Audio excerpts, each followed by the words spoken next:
Nafasat as-sawahir tanfus halaman biru niku gak paham kula halaman pinten nang masjid 274 tiap Senin ini pasti Senin awal bulan. Wa min syarrin nafasat, dan aku berlindung dari kejelekan an-nafasat. An-nafasat yang dimaksud adalah as-sawahir, tukang-tukang sihir. Tanfus, dia meniup. Kalau bahasa anu itu peluk, apa? Jebul. Atau meniup tapi ngidu tapi gak pakai ludah. Fil uqad, tukang-tukang sihir, kejelekan tukang-tukang sihir terutama perempuan. Fil uqad, yang mereka itu meniup uqad, uqdah, tali.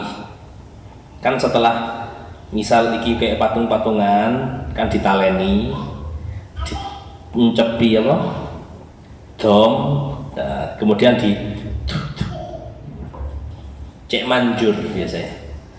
Allati ta'qiduha fil khait, yang diikatkan dengan benang tadi itu. Tanfus biha bi syai'in taquluhu min ghairikin, dia tiup kayak patung-patungan atau ya lilin yang gambar orang yang akan disihir tadi itu. Taquluhu, dikasih mantra, min ghairi rikin, disebul tapi gak pakai ludah. Wa qala Zamakhsyari, Imam Zamakhsyari berkomentar, ma'ahu kabanati Labid al-Madhkur, hal ini seperti yang dilakukan Labid al-Madhkur. Kan jenengan kemarin sudah dikasih apa? Tahu bahwa yang menyihir Nabi Muhammad itu namanya kan Labid, jadinya Labid. Cuman Labid nggak sendiri, Labid ini nggak sendiri. Salah satunya siapa? Banat Labid. Arek wedoe Labid, anak perempuannya Labid. Jadi anak perempuannya Labid itu punya kerjaan kayak bapake. Apa? Sama-sama menjadi tukang sihir, tukang santet. Saiki tukang santet. Wa min syarri hasidin idza hasad, dan juga doa yang diajarkan Allah kepada Nabi Muhammad, aku berlindung ya Allah dari kejelekan orang hasud. Idza hasad, ketika dia melakukan hasud. Azharo hasadah, dia menampakkan sisi irinya, sifat irinya. Wa amila bimuqtadah, dan dia melakukan yang dia mau, dia melakukan yang dia mau. Orang itu pasti punya penyakit, pasti, entah sombong atau suka dipuji. Orang yang senang pengakuan itu apa? Ya kayak sum'ah, bangga diri, ujub. Kemudian orang juga punya penyakit yang paling bahaya di antara penyakit itu ya hasud ini. Tapi sombong jangan remehkan. Karena dalam hadis Nabi banyak mengatakan la yadkhul jannah man kana fi qalbi mithqalu dzarratin min kibir. Orang itu nggak bakal bisa masuk surga kalau di hatinya masih ada penyakit sombong, masih kecil. Jadi nggak perlu sombong levelnya tinggi, ndak. Sombong level kecil itu sudah membuat orang nggak masuk surga.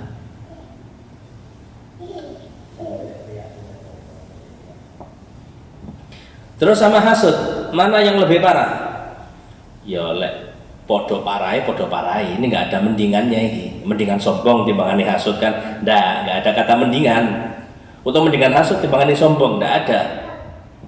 Cuman kalau diruntut, ditarik ke belakang, ulama mengatakan usul ma'asi atau ummahatul ma'asi, pokok atau dasar sumber kemaksiatan itu ada 3. 1 sombong, 2 hasud, 3 hiris rakus. 3 ini. Jadi maksiat yang kita lihat apapun itu kembalinya ke 3 ini, ya sombong, ya rakus, ya hasud. 3 ini sebabnya. Pertama, sombong. Maksiatnya siapa sombong? Maksiatnya iblis. Ketika diperintah Allah untuk sujud kepada Nabi Adam alaihis salam. Dan jangan dikira iblis itu makhluk yang sebelumnya melakukan sombong. Dah. Iblis itu punya sifat kayak sifatnya malaikat. Apa? Kalau disuruh langsung manut. Jadi sebagaimana iblis itu menjadi roisul malaikat, pimpinannya malaikat, pemimpin dari kalangan malaikat, maka sifatnya iblis itu saat itu sebenarnya bagus-bagus saja. Cuman gara-gara dikongkon sujud nang Nabi Adam, sombongnya keluar. Khalaqtani min nar wa khalaqtahu min tin. Oh, kok iso sujud aku ini diciptakan dari api. Lah aku kok diciptakan cuman dari tanah. Kalau kita kula jenengan iki sombong, cara arek pondok delok arek sing gak mondok. Ngerti apa arek sing gak mondok? Ada sombong termasuk. Cara arek majelis, sering hadir majelis, melihat kepada orang yang gak suka hadir majelis, ada sombong. Jadi maksiatnya mata itu, saya bahasa kita, bukan hanya melihat yang bukan mahram, tapi meremehkan orang lain, itu sombong. Bahkan ulama mengatakan termasuk maksiat mata yang gak disadari itu ainul azamah, memandang ainul ta'zim dengan pengagungan kepada apa? Kepada dunia. Memandang dengan keagungan ini gimana? Contoh, nang ustad, nang kiai gak begitu antusias biasa, tapi lo sugih, meripati ku langsung Masya Allah ya. Itu termasuk maksiatnya mata. Jadi nomor 1 itu masalah tadi, maksiat karena sombong. Nomor 2, maksiat yang kedua itu hasud. Siapa yang melakukan hasud pertama kali? Qabil kepada Habil, anaknya Nabi Adam. Kenapa? Hasud. Habil selalu berhasil untuk berbuat baik, sedangkan Qabilnya iri. Atau Habil dapat pasangan cantik, Qabilnya iri. Hasad itu maksiat yang pertama kali dilakukan. Dan yang ketiga, maksiat yang pertama kali juga dilakukan adalah al-hiris alias rakus dan tamak. Siapa yang melakukan? Ya Nabi Adam ketika digoda oleh iblis. Jadi sifatnya langsung terlihat, pingin ndang mangan, pingin ndang itu. Hanya beliau dihukum dengan turun ke bumi tadi itu. Walhasil intinya maksiat-maksiat itu nggak ada yang kecil. Maksiat hati itu nggak ada yang kecil, maksiat hati. Semuanya dosa besar. Terutama hasud. Orang hasud itu paling repot. Apa jenenge? Repot diobati kayak sewaras. Sulit untuk sembuh, sulit. Soalnya orang hasud, kata Imam Syafi'i, kullul adawah qad turja imatatuha mawaddatuha. Segala bentuk permusuhan antar manusia dengan manusia itu masih bisa diharap untuk terjalin hubungannya apik mari ngono iso. Illa adawa taman ada kamin hasadi, kecuali orang yang memusuhi kamu karena hasud. Tidak bisa. Jenengan bener loh di hadapan dia, itu dianggap salah. Ketok jenengan lo mangkel wonge, ketok jenengan iku mangkel wonge. Padahal jenengan gak lapo-lapo, lewat ngarepe omahe, enak-enak ngopi. Wis dikai gula, pahit langsung kopi iku. Gara-gara ndelok jenengan sing dihasuti. Hasud. Lah terus gimana? Ya tadi sudah. Yang bisa ngobati ya dirinya sendiri. Kalau kita khoyiri, kita kita baiki dia pakai uang, kita baiki dia pakai hadiah, jenengan ngapiki wong gawe dhuwit, gawe hadiah, insyaallah wonge waras. Tapi mari ngono mutus, ya wis kumat maneh. Jadi kepada orang hasud, kata ulama, kepada orang hasud, kita nggak perlu bahasa sekarang itu klarifikasi, nggak perlu. Nggak perlu kita ngomong sing ngelakoni kudu aku. Maksudku kok yang ini, nggak perlu. Kenapa? Benernya kita dianggap salah, udah itu aja sudah. Jadi jangan berharap jenengan di hadapan orang hasud itu ono sisi baiknya, nggak ada. Tapi Abu Jahal itu melihat Rasulullah nggak kayak gitu, subhanallah ya. Orang yang nggak suka sama Nabi Muhammad itu kan salah satunya karena hasud, iri sama Nabi Muhammad. Cuman orang Arab dulu, orang Arab atau musuh-musuh Islam dulu, itu mereka nggak bohong ketika ditanya tentang Nabi Muhammad. Muhammad wongi jujur, wongi suka membantu. Pernah ada masalah sama kaumnya? Nggak pernah. Dan ngajak untuk apa? Ngajak untuk bersatu, ngajak untuk menyembah kepada Tuhannya, ngajak untuk saling menyayangi, ngene-ngene. Itu pertanyaan orang ke Abu Jahal. Terakhir pertanyaannya, tak delok-delok mulai awal sampai akhir, saben aku takon, jawabmu iki mesti Muhammad wonge apik. Iya.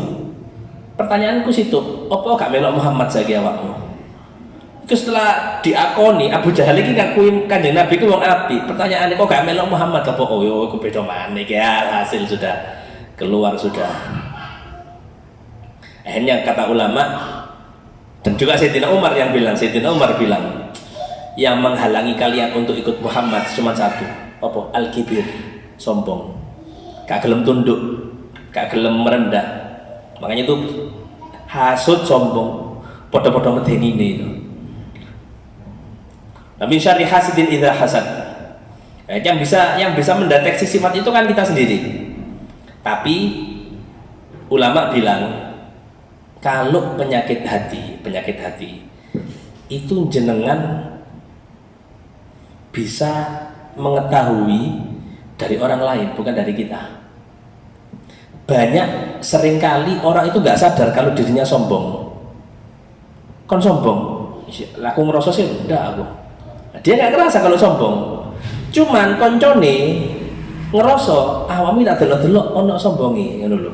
Apa ya ketokane lek ono misal cara saiki ono ustaz teko pondok liya, ono kiai teko pondok liya gak pati apa? Gak pati ngereken ngono, tapi lek pondok dhewe hati ya. Ono sombong ya awak lek delok-delok. Tapi kan yang kena penyakit sombong dia nggak ngerasa. Mosok sih?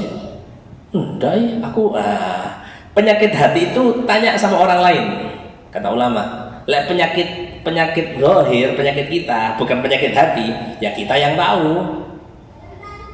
Misal ono wong di ronsen normal, gak ono iki, gak ono iku, intine kabeh normal.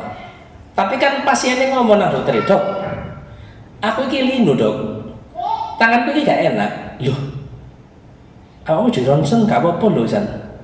Dikai obat linu yo artinya gak ada iya gak ono apa sih bahasanya diagnosa gak terdeteksi penyakit apapun.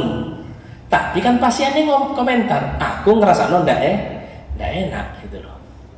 Kalau iling ada teman saya yang bilang itu, satu orang paru-paru walhasil kena penyakit apa sampai kayak di CT scan ya, di USG barang kayak wong meteng. Walhasil di apa sama sekali gak ada deteksi kalau ternyata di dalamnya itu ada bermasalah. Tapi dia nafasnya tidak enak, nafasnya itu kayak sesek, mari sering ngos-ngosen, sering sesek, pokoknya tidak enak. Subhanallah, ada alat, kalau nggak paham alat medis itu, pokoknya alat gitu. Ketika dicek pakai itu, padahal dokter itu kalau nggak kayak parah, itu kan nggak mungkin ngecek pakai alat sing mahal banget kan, nggak mungkin mentok wis alat ikiai. Ini gak ono ya wis kan gitu. Tapi karena si pasien ini sanggup untuk bayar, Abi itu kalau tidak salah apa yang buat kepala itu namanya kudu CT scan. Tuh, oh apa sih jenenge? Lali aku rek. MRI, apa bahasa itu? MRI. Itu kan bahasanya kita itu check up, ya kan? Cuman check up untuk khusus kepala. Iku 10 juta, 15 juta, itu belum berobat lo ya. Check up kepala, itu entek 15 juta. Kira-kira oleh berobat piro regane? Orang itu check up biasa berapa? Orang kena gula darah, bukan kena gula darah, orang pingin lihat gula darah, pingin lihat kolesterol, paling 10.000, 15.000, 20 kan gitu. Iya kan? Mentok anggap untuk full 300 lah, 400 lah. Berobatnya berapa? Ya mungkin 600, 700, 1 juta. Iki check up itu 10 juta. Berobatnya tak delok 30 juta. Aku delok langsung ngeluh aku. Delok tak langsung ngeluh aku sih. Nah, itu dia sanggup untuk bayar melihat kondisi yang bikin dia nafasnya nggak enak. Subhanallah, ternyata ketika di bahasa kita mungkin di ronsen itu di paru-paru ini ono kayak bakteri. Ternyata kata dokter, bakteri itu salah satu sebabnya adalah orang bangun tidur dia nggak kumur tapi langsung minum. Aku langsung iling dawuh ulama, termasuk min asbabil faqr, termasuk yang menyebabkan orang itu miskin, asyurbu ala rik, mulut tinggi seake ileri bahasa kita, tapi kita paksa untuk minum. Nah, sunai memang kumur dulu kita, mari kumur baru kemudian minum. Termasuk makan, orang bangun tidur makan, sebelum makan apa yang dilakukan? Cuci tangan. Masih yang mungkin sing turu ngomong, aku iki sak gurunge turu adus bisa. Lah steril lah. Gak ono apa? Gak ono bakteri, gak ono kuman sing di awak. Mosok kate kokon, nah, itu sunnah, nggak bisa dilawan gitu loh. Nah, ternyata tadi satu bakteri yang ada di paru-paru atau di mana itu membuat dia nafasnya tidak enak. Ya tadi kalau mau memiliki Allah betul. Jadi kalau penyakit zahir, kalau penyakit artinya penyakit kita, bukan penyakit hati, itu yang tahu diri kita. Jadi jenengan yang dari dokter, ojo apa bahasanya? Ojo debat, apa? Pasien, enggak apa-apa ini, enggak apa-apa. Sing ngrasakno pasien nih sian.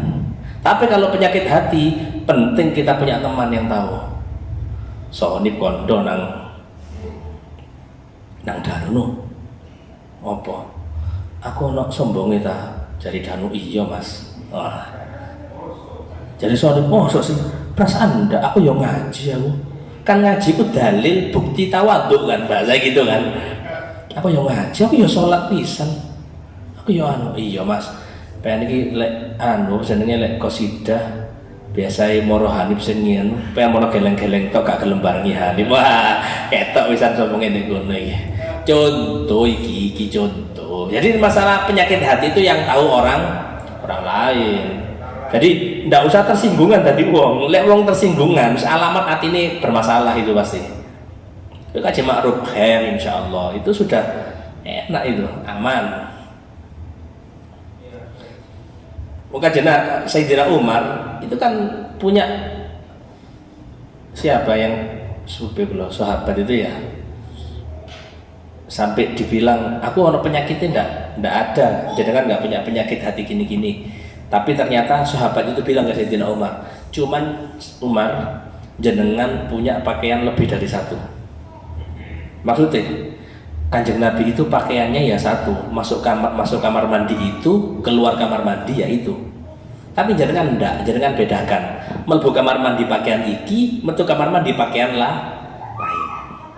Itu bentuk kritik lah. Cuman ya itu jelas nggak bisa disamakan dengan zaman kita saat ini. yang sembarangnya serba kotor, serba najis. Kalau Kanjeng Nabi, sahabat itu sudah hatta pakaian satu tetap bersih. Jelas ya? Jadi kalabit al-mankur ilal yahud al-hasidina lin nabi. Hal ini seperti yang dilakukan Labid dari golongan orang Yahudi yang mereka iri, hasud kepada Kanjeng Nabi sallallahu alaihi wasallam.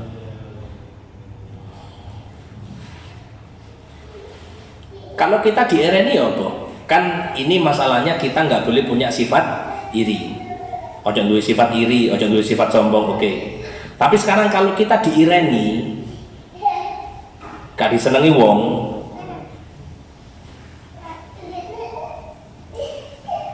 Sonip cerita nang aku, Ustaz, napa? Jenengan gak disenengi sih Ustaz. Habis apa ambil Hanif? Misal lagi. Kalau posisi kita diireni, terus kita gimana? Apa yang kita lakukan? Kalau ada orang yang kul al khobar, mindah berita, Sonip cerita nang aku terkait Hanif sing gak seneng, misal kan ini, apa yang kita lakukan? Ojo ditahkik, jangan dibuktikan. Iya kan Nip? Loh mungkin Ustaz. Oh, masa sih? Itu penyakit. Jadi kalau kita tahu kita dibenci orang, diireni uang, ojo langsung masa iya dah. Ya wis suwun-suwun. Jangan terima kasih sama orang model kayak gitu. Koyok-koyok wonge api. Awak dhewe cek hati-hati, awak dhewe cek ndak perlu. Kita nggak perlu dengar berita ndak enak. Ndak perlu kita dengar berita ndak enak itu ndak perlu, ndak penting. Paham nih? Orang cerita ke kita nggak perlu dirungokno dan nggak perlu pingin tahu ini kita bahas aslinya kayak gini aturannya. Jadi kita nggak perlu tahu, nggak perlu pingin tahu, dan nggak perlu didengerin. Apa mana yang bakal jadi penyakit kalau berita nggak enak itu setelah kita dengerin, penasaran kita buktikan. Mosok sih Hanif, jari ini Hanif itu seneng rasanya aku. Akhirnya aku golek informasi. Ini fatal, ini nggak boleh ini. Jelas ya, loh. Dalihnya orang kayak gini, wong sing ngaji dari separuh-separuh, itu kan kita buat jaga-jaga Ustaz, supaya kita nanti nggak digoroi itu kok. Nggak perlu. Wong api itu gak bingung ambil wong liya. Sing bingungan itu ketara wong sering suudzon. Jadi orang baik itu nggak bakal berharap untuk kebaikannya dibalas orang lain, nggak ada ke wong api. Jadi misal prinsip kita aku dari wong api, kita nggak berharap orang lain balas, enggak. Cukup aku berbuat baik, kon nggak terima kasih ya sudah. Karena aku nggak mau nilai orang. Tapi awal dewe kan enggak. Ketika kita berharap orang lain berbuat baik, saat itu nanti ada kecewa. Dan kecewa kita membuat cara saiki aku nang Sonip gati. Ono acara tak kei banyu indilala aku duwe acara Sonip gak teko. Kecewa aku. Nah, ini kecewanya tadi itu kelek wong kurang api membuat sikap kita berubah kan Sonip. Ya wis manggon Sonip nang duwe acara sepurane aku gak bakalan kurang api. Dan itu penyakit harus diobati. Paham sih ya? Kaji beres tapi kaji insyaallah khair.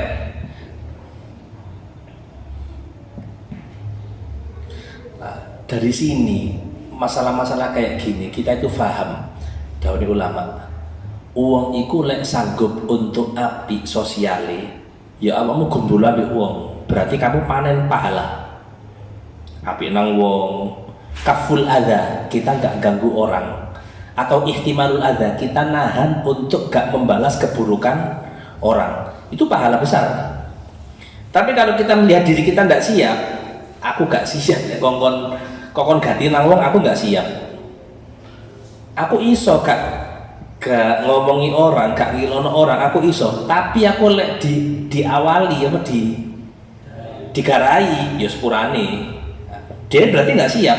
Orang kayak gitu kata ulama apian uzlah, apian kon gak pati duwe konco cara saiki. Terus apa yang diomain degem apa-apa. Kalau bahasa orang dalam sosial itu ada orang introvert ya. Orang introvert itu kayak siapa sih?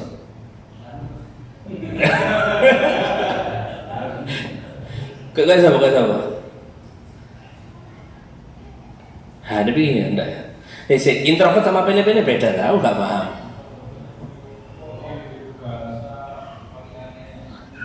Kuper ngono. Kudu kuper. Kita saiki jarang ngono ya. Iya, hilang kabeh gara-gara HP saiki. Wes intinya kalau kita tadi bab awal kita jangan ada sifat hasud, sifat sombong, ojo sampai saiki kebalikannya. Kalau kita diireni, kita dibenci, ojo seneng ono orang bawa berita ke kita. Itu dilatih. Jadi kan diomongin ini, Kanjeng Nabi itu kan pesannya kayak gitu. Jadi Rasulullah tiap subuh beliau jamaah. Setelah beliau ngajak ke sahabat, mari sholat, mari wiritan, cara sekarang la yuballighuni ahadum minkum anahad min ashabi. Awakmu aja sampai nggawa berita gak enak terkait koncone ya. Maksudnya misal Kanjeng Nabi kula duwe tangga koyo ngene, Kanjeng Nabi kula duwe dulur koyo ngene, kula duwe anu koyo ngene. Aja nggawa koyo ngono. Kenapa kata Kanjeng Nabi? Fa inni uhib an alqa ilaikum wa ana salimus sadar. Kon kudu ngerti, aku iki pengen ketemu awakmu kabeh, sahabat, dalam kondisi hatiku iki enak ketemu orang. Kan ketika kula sama Hanif enjoy aja ketemu biasa guyon. Tapi ketika Sonip bilang, "Ustaz, Hanif iki sak temene gak ada kumpulan ini ki ngerasani jenengan ngene-ngene." Loh, sing aslinya aku ketemu Hanif oke-oke saja. Gara-gara tak rungokno omongane Sonip, kula ketemu Hanif beda responnya saiki. Sing aslinya ganti dadi gak ganti. Hanif pun perasaan jangan-jangan saya jadi ngerti. Nah, misalnya ngono, masih hak, masih betul, tetap itu salah. Masih betul cara Hanif. Soalnya itu urusannya Hanif, bukan urusan saya. Ngerasani tadi itu bukan urusan kula. Jadi kudu dilatih, nanti. Cuman kan ndak enak gitu aneh kan. Masih kula nggih ngoten. Ana wong nggo berita ngono. Sopo ngomong kadang ngono awake dhewe. Sopo? Si anu arek arek kumpulan di ngono, arek kemas tak kudu arek iki penyakit itu jadi turuti, jangan dituruti. Kalau mau terus terang enak, enak. Tapi kalau kita tahu sendiri, kalau tahu dhewe kok sepeda motor, mulai ngaji tukang hikmah, papasan. Ya sebenarnya kita tahu dari banyak orang. Cuman intinya kulo kaget aja kalau ternyata dalam papasan itu responnya itu dapat gak seneng ketok ngono lho. Papasan anggap ambil kaji makruf. Misal meleng kos ya apa bahasanya? Oh kan. Ketok aku dengar langsung. Ambil sepedaan di ngarepku untung gak rame. Coba dengar PDI rame, tak bingung nulungi dari aku gua sini kan ngono. Sampai kau yang ngono kok ya, insya Allah.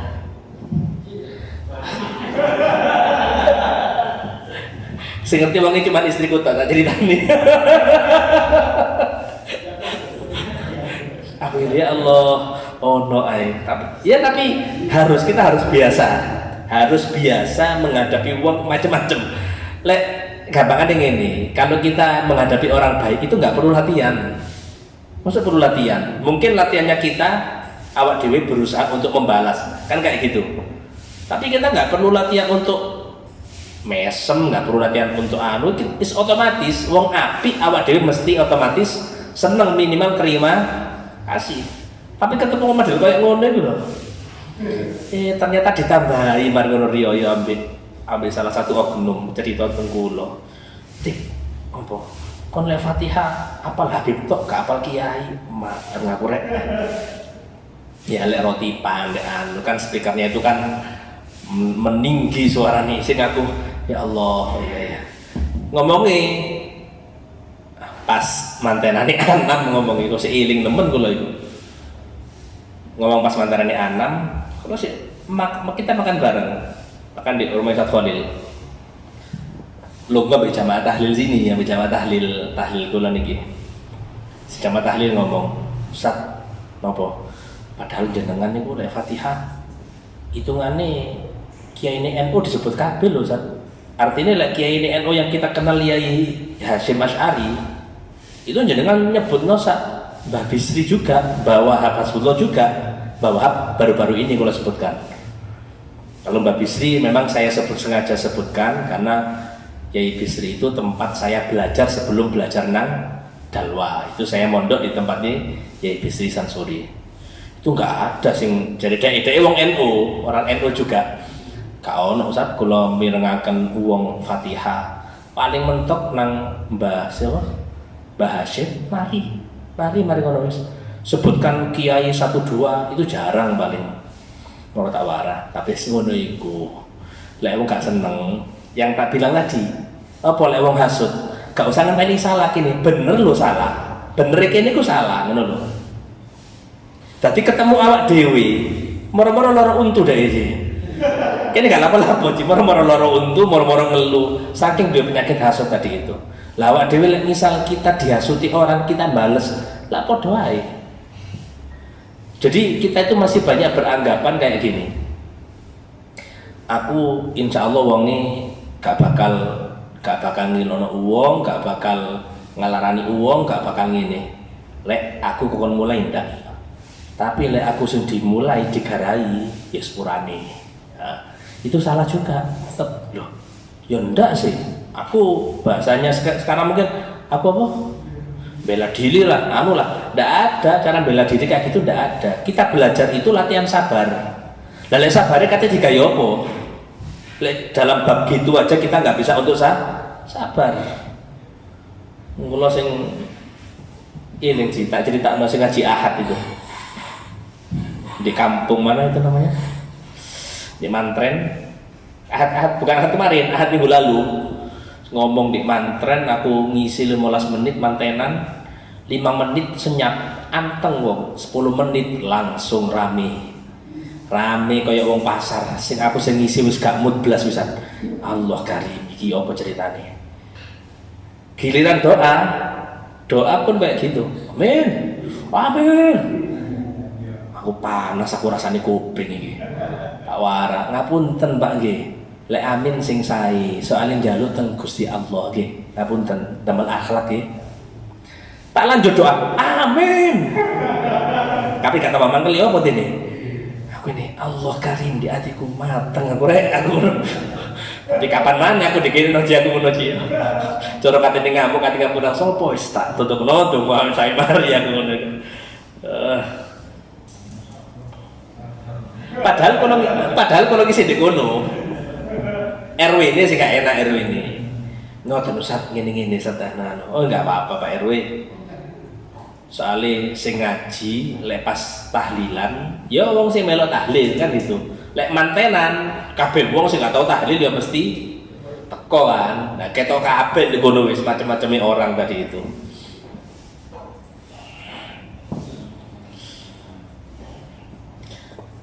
Suratul Ikhlas surat Al-Ikhlas ini surat sing paling favorit lek wayahe traweh kayak ndak sah lek gak gawe surat Al-Ikhlas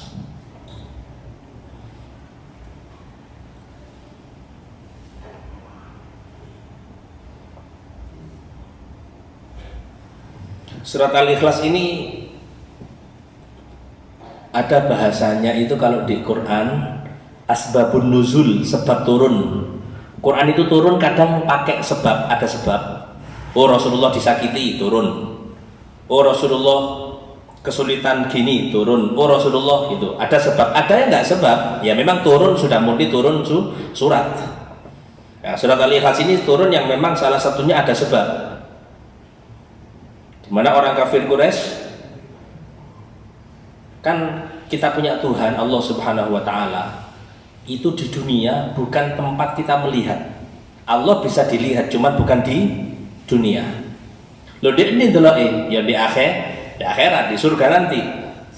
Oh berarti Allah panggonannya di surga? Bukan. Allah nggak butuh kepada tempat. Tapi kita nanti kalau masuk surga, amin, itu nanti kita bisa melihat Allah Subhanahu wa taala sampai kanjeng Nabi gambarno niku innakum satarawna rabbakum akamakol. Itu nanti dibaca besok di rohanya mana? Rohan Gresik. Itu dibaca hadisnya. Kalau nggak apa hadis ini itu ada. Kalian nanti bakal melihat Tuhan kalian, kata kanjeng Nabi, koyok kalian delok bulan. Ya boleh delok bulan, ono wong rebutan delok bulan. Sebelah kini lo ketok, nggak ono. Semuanya bisa melihat. Maka kita nanti melihat Allah di surga dengan cara semacam itu.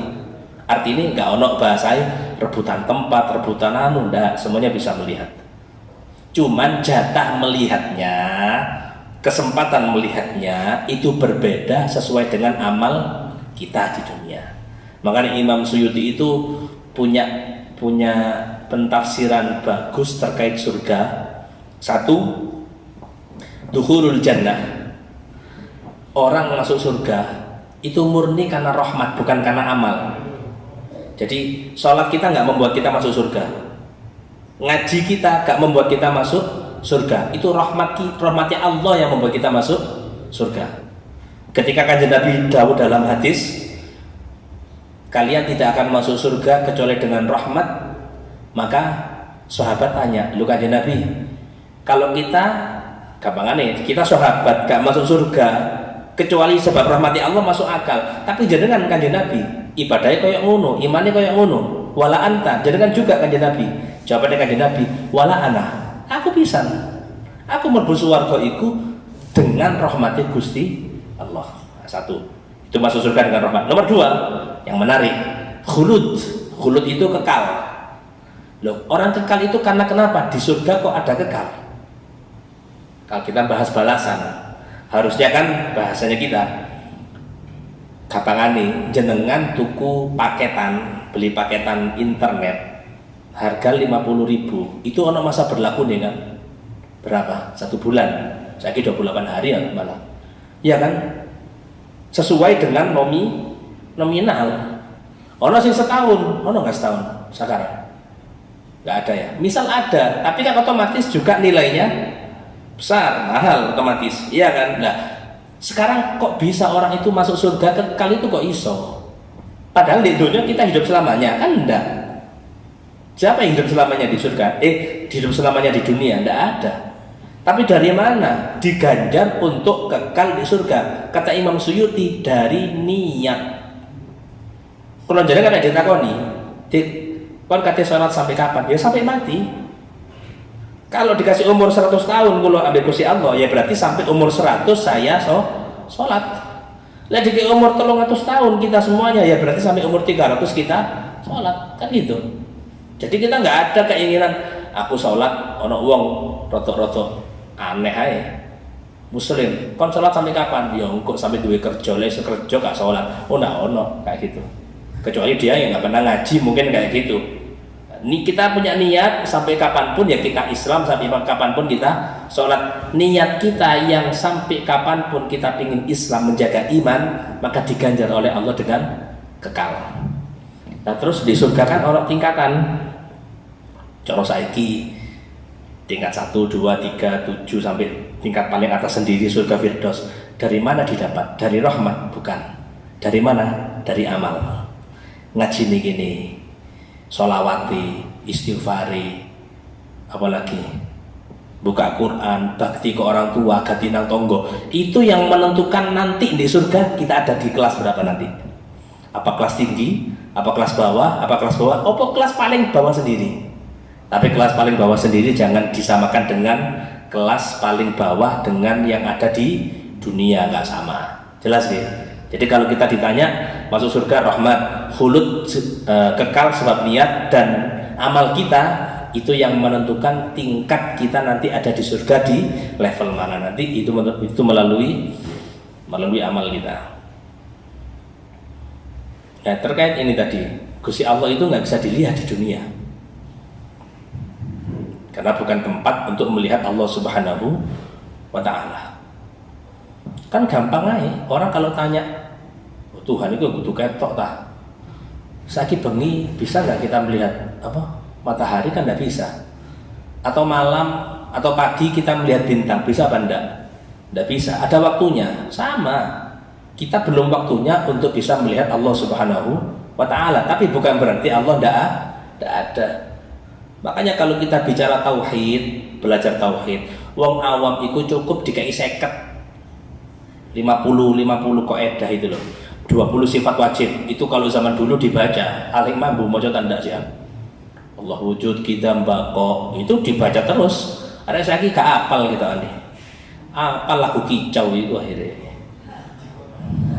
Iya kan? 20 sifat wajib, 20 sifat mustahil. Total sudah 40. Allah punya sifat jaiz 1, berarti 41. Sifat wajibnya Rasul berapa? 4. Sifat mustahilnya Rasul 48 tambah 41 49. Sifat jaiznya Rasul 150. 50 orang itu tahu, gak harus hafal, tahu, itu sudah cukup. Berarti dia sudah kenal Allah, dia sudah kenal siapa Rasul Allah Subhanahu wa Ta'ala. Jadi nggak perlu bahas Allah ki opo, nggak perlu bahas Allah, malah keliru kita. Kita bahas apa? Kita bahas kebesarannya Gusti Allah. Di Quran sudah dibilang, surat Al yang dibaca tiap Jumat itu, saya mau coba aku tapi surat Al-Ghasyiyah.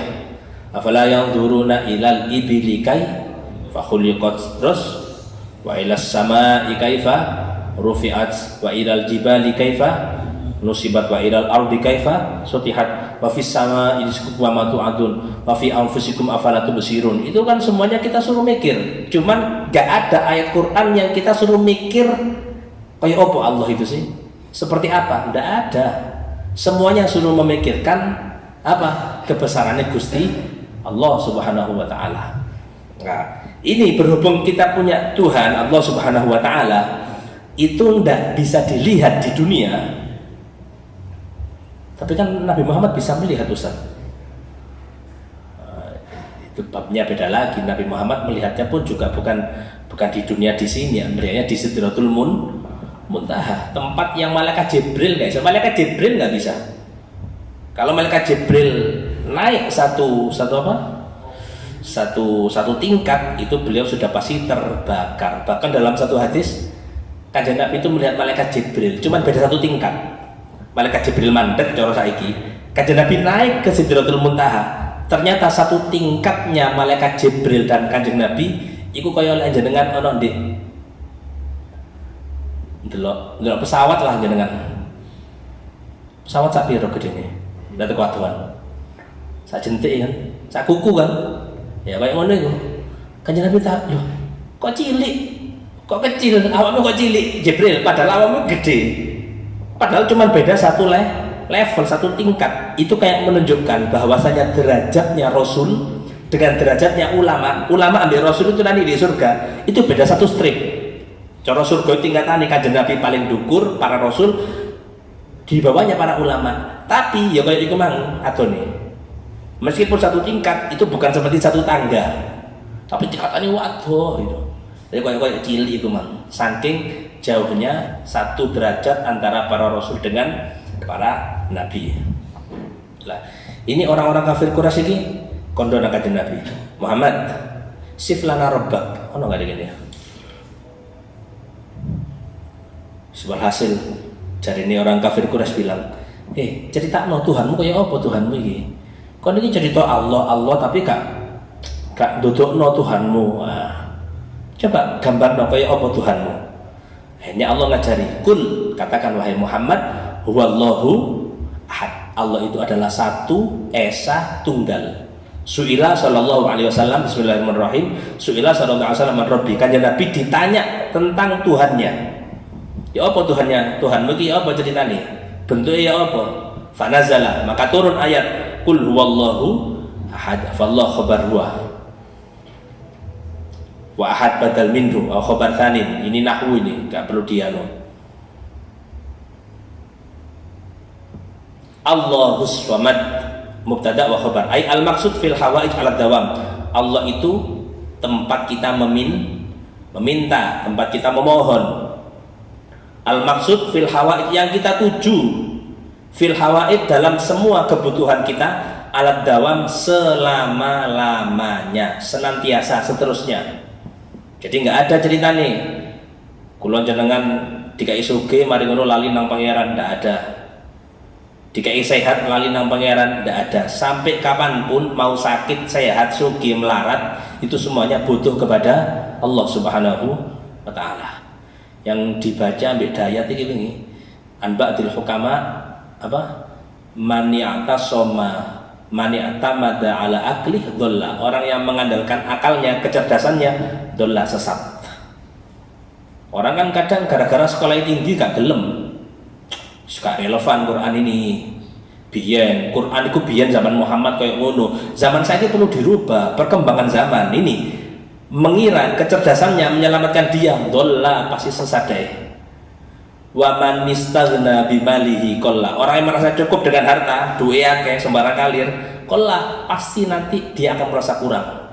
Kurang ini bisa jadi secara iman dia kurang, bisa jadi Allah nguji hartanya tidak akan mencukupi keinginannya. Ono satu video kula supe suwo kepol, tidak elek katene lapo-lapo ngono. Wis miliarder, ya bukan miliarder, triliuner. Dukure mana apa dukure mana? Kalau gak paham. Itu wis katene anu ini, katene sembarang dicepakno wisan.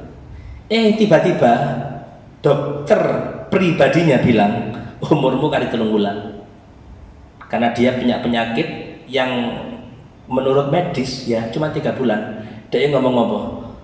Duitku sampai akeh iki gak ono gunane, gak bisa membuat aku bahagia. Manistan nabi mali, ini gambarannya orang yang merasa cukup dengan hartanya, kolla, merasa dikit nanti dia. Ternyata hartanya tidak mencukupi untuk apa? Untuk tadi. Bahkan kalau orang itu rela menghabiskan apa? Hartanya, yang penting umurnya balik, dia mesti rela semacam itu. Cuma kan tidak mungkin. Dan yang terakhir, waman azza bi makhlukin dalla, yang selalu merasa mulia sebab makhluk dihormati, senang, dipuji, senang, dalla, di hadapan Allah dia sebenarnya hina. Maka dari itu, kula jenengan iki selalu belajar untuk bisa memuliakan orang lain, selalu merasa butuh kepada Allah Subhanahu wa ta'ala, susah ataupun senang tetap butuh kepada Allah Subhanahu wa ta'ala. Maka sangat beruntung kata Sayyidina Umar bin Khattab, orang itu aku gak wedi kalau doaku ditolak, kata Sayyidina Umar. Aku wedi iku ketika apa? Ketika aku sudah gak dikasih izin untuk berdoa. Jadi poinnya yang dikatakan Sayyidina Umar, doa itu nikmat. Doa itu nikmat. Kenapa? Karena kamu merasa butuh dengan Tuhanmu. Masalah kamu dikabulkan atau enggak bukan urusanmu. Kalau versinya Sayyidina Ali bin Abi Thalib, le Allah ngabulkan doaku, aku senang 1 kali. Tapi kalau Allah gak ngabulkan doaku, aku senang 2 kali.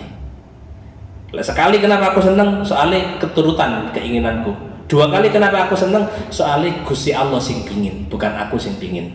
Sehingga kenapa aku nggak seneng dengan keinginannya Gusti Allah? Lawat dewi kan enggak ya. Lah iso ya setiap doa dikabul. Padahal dengan kula jangan untuk pikir titik aja. Bayang nolak dikabulno setiap permintaan. Apa gak ruwet donya iki kira-kira? Ya kan sih? Ya kan? Misal meneh singkat ini ono manten misal meneh iki napa meneh? Selasa udan ya Allah, jadi tonggone sing pingin udan soalnya butuh apa? Butuh banyu sawahe, muga-muga udan. Jadi sing arek Madin sing gak seneng mlebu Madin utawa muga-muga udan, ya kan? Jadi ustadz sing pingin ngajar muga-muga gak udan. Ya apa kira-kira kate dia apa udan iki kate dia pakno ini. Apa sak menit udan, sak menit enggak, kan tidak mungkin itu. Jadi itu duduk oleh awak dhewe iki cuman berharap, tapi ya selebihnya kita pasrah kepada Allah Subhanahu wa ta'ala. Makanya kula melatih diri kula sendiri ketika kula misal rapat sama Sonik CS ini, kula mesti di akhir kadang kula tutup Salah satu sing tak panjatkan, ya Allah, hadza juhduna, iki yang bisa aku lakukan ini sudah ya Allah. Menurutku iki api, menurutku iki sae. Tapi aku berharap ya Allah, hasilnya luwih api timbangannya yang kita rencanakan. Karena rencana kita cuma sebatas ini, tapi rencana jenengan itu mesti iso luwih api timbangannya rencana kita. Jadi tawakal ditinggikan kepada Allah Subhanahu wa taala. Al-Fatihah. Bismillahirrahmanirrahim.